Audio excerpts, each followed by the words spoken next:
Dans une ambiance de marché campagnard, la ville de Chalabre dans l'Aude vient d'accueillir son premier salon du livre.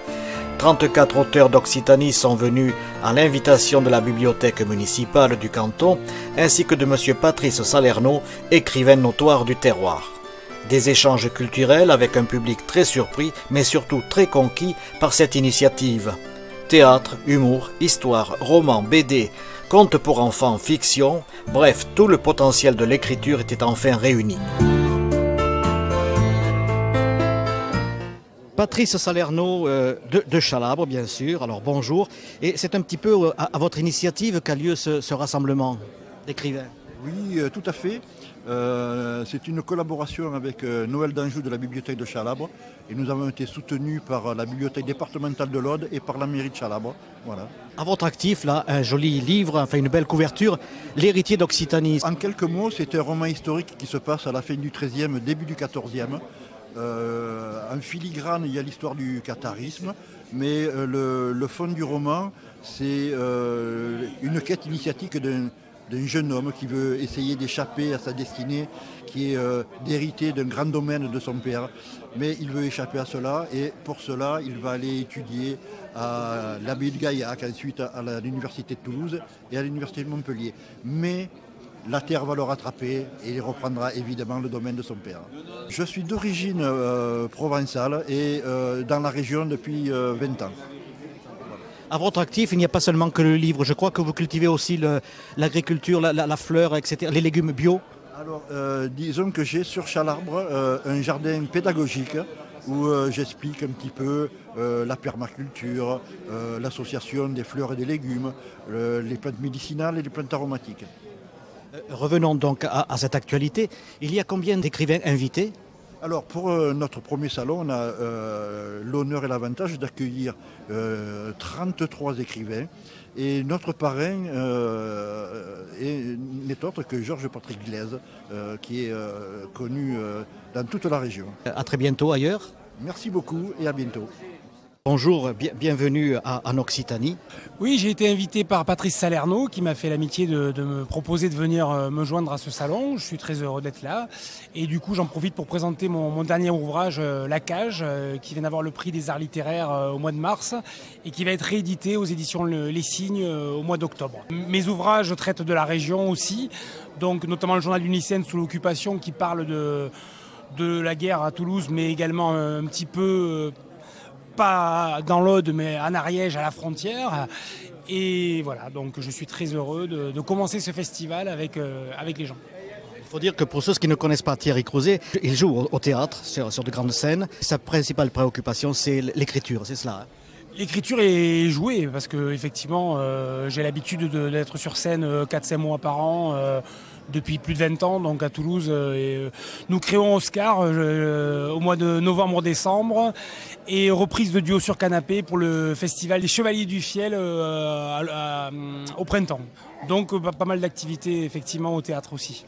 Monsieur Michel Allègre, président de l'association Ensemble pour le Calvaire. Alors, en quelques mots, ce calvaire, qui est-il, où est-il ? Eh bien, il s'agit du calvaire de Chalabre qui a failli tomber en ruine il y a une dizaine d'années et une équipe de bénévoles s'est dévouée pour le sauver d'abord, pour le restaurer ensuite et surtout pour l'animer. C'est ce que nous faisons chaque année. Nous produisons des concerts, des animations diverses et là, nous vendons un livre aux bénéfices, dont les bénéfices serviront à la restauration de la chapelle. Vous parlez de bénévoles, parce que bien sûr, sans bénévoles, aujourd'hui, rien ne peut se faire, c'est ça ? Vous savez, nous avons de petits budgets, nous faisons appel à la diaspora de Chalabre qui chaque année nous envoie son obol. Et c'est avec cet argent-là, parce que nous n'avons aucune subvention, nous n'avons jamais eu de subvention. Et c'est grâce aux bénévolat et l'argent que nous confient les amis de la chapelle et du calvaire que nous arrivons à restaurer et à animer. On ne peut pas traverser le village de Chalabre sans voir la chapelle. Je suis un auteur, mais aussi j'ai été un élu, j'ai été maire de Senlis. Et à ce titre-là, j'ai créé en 2003 une association des communes non burlesques autour de Minjosebo. Minjosebo, c'est un hameau de Senlis qui veut dire ici habitent les mangeurs d'oignons. Et à partir de là, on a créé une association qui regroupe donc ces communes aux noms pittoresques chantants, alors tels que Folle, Montcrabeau, Bourgougnac, Cudos, Cocumont, Monteton. Le but, c'est de profiter de son nom pour se faire un nom. Et effectivement, tous les noms croquignolesques ont des étymologies très sérieuses. Par exemple, si on prend Trécon, qui existe, c'est une commune de Champagne, c'est une commune qui offre une topologie totalement plate et il y a 3 coins dans la commune qui délimitent la commune, 13 coins, donc qui a donné Trécon après dans des choses tout à fait sérieuses. Donc c'est ce qu'on appelle une tautologie, c'est-à-dire c'est la répétition de 2 fois le mot mont. Parce que mont, c'est mont, et cuc, ça veut dire mont. Donc ça s'appelle une tautologie, une répétition. Je crois qu'on aura appris quelque chose. La tautologie, ah oui, effectivement, c'est original. Merci de votre intervention, à bientôt. Merci, Adiciats. Premier salon du livre à Chalabre, avec cette fois-ci, il était une fois Chalabre et son président Michel Brimbria, et accompagné de son vice-président, monsieur Christian Morales. L'association est née en 1995. Au départ, ce sont 3 collectionneurs de cartes postales qui voulaient faire profiter de leur petit trésor à l'ensemble des Chalabrois et à leurs amis. Et donc au départ, il devait y avoir un seul et unique recueil. Et aujourd'hui, donc, nous attendons l'apparition du 13e recueil qui sera présenté le samedi 26 août prochain. L'ambition de cette association, c'est d'écrire la petite et la grande histoire de Chalabre. C'est-à-dire qu'on trouve un peu des anecdotes de certains personnages.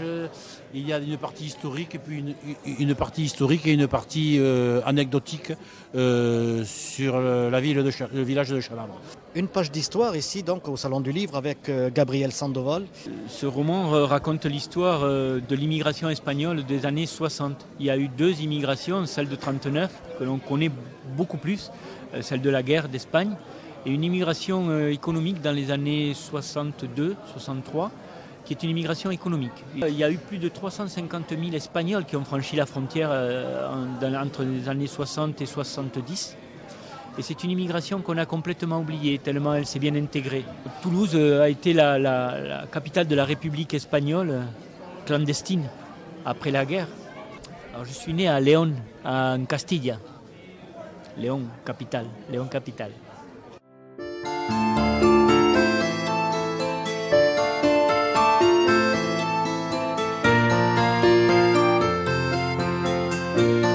Nous vous remercions très sincèrement, vous les auteurs, monsieur le conteur, mesdames et messieurs qui avez fait de la lecture publique. Donc c'est vrai que vous avez participé à un moment de partage.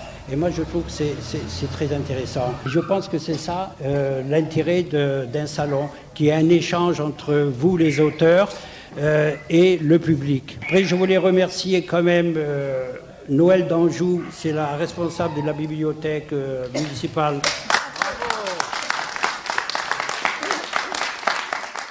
Je tiens à remercier la bibliothèque départementale qui a été un soutien fort pour nous.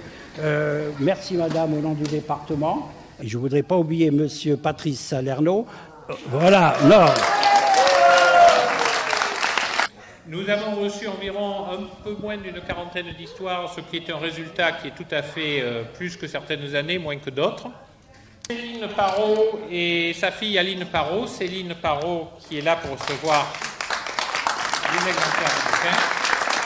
Monsieur Bernard Bonne, 2e prix. Et monsieur Bernard L'Héritier, 1er prix. J'ai voulu rendre honneur au pays de Sceaux, qui est une région que j'aime beaucoup, et mettre en figure les 17 villages qui le composent. Et également rendre hommage à l'Américain Paul Swank, qui est venu libérer la Haute-Vallée de l'Aude en 1944 et qui est un de mes héros depuis toujours. Je vous remercie et l'édition du concours de 2018 sera annoncée sur le site bibliothèquechalabre.org en septembre, fin septembre, début octobre. Merci à tous. Elle sort dans le livre de Chalabre, là, pour l'instant, voilà. Et j'en suis très heureux et je remercie le jury.